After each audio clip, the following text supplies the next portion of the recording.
naletela na minu. Osuta je paljba, policajci ginu. Ne čekaju odgovor, pobegli u šumu. Tela naših palih ostala na drumu. Stiglo naređenje, pravac akcija.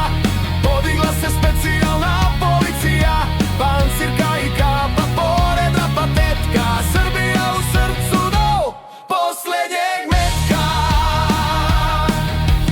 Na leđima trombloni, poneka zolja. U rukama zastava, nema puška bolja. Oklop na tamiću, odmah iza bova. Starešine jake od čvrstoga kova. Kroz mahalu pincem plavim uskim drumom, pa čistinom menjać jedva mukom glavim.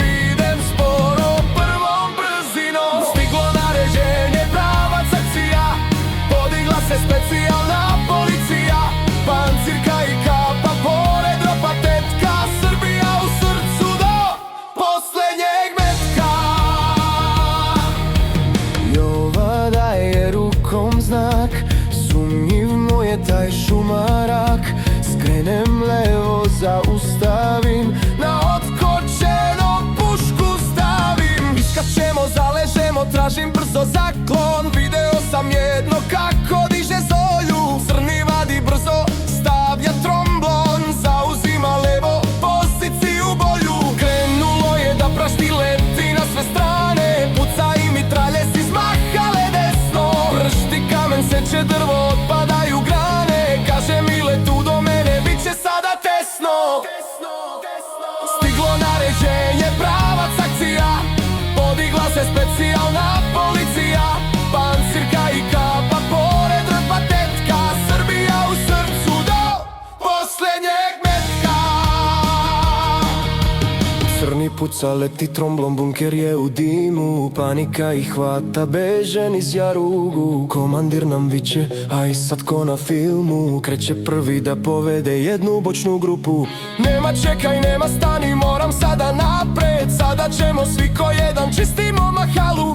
Ko umakne sutra će nas čekati u zasedi. Možda i ja sutra, zato izgubit ću glavu. Prvi diže ruke u vis, kaže nisam ja. Drugi čuči, gleda plašljiv, nema oružja. Treći želi da pobegne, ne dade mu paja. Nišani ga i govori stoj, policija. Stiglo naređenje, pravac akcija. Podigla se specijalna policija. Pancirka i kapa, pored rapa tetka. Srbija u srcu do posljednjeg metka. I već sutra ulazimo u srpsko seoce. Mesec dana u obruču, tužna sudbina. Gađali i hvatali, uzimali za taoce. Sad konačno ugledaše svoga Srbina. Celo leto ja se jurim s teroristima. Patroliram i osvajam mesta oteta. Na trefu vrteće se lažna istina. To ti je sudbina naša prokleta. To mene pogađa, navikao sam. Posle bitke svako može biti general.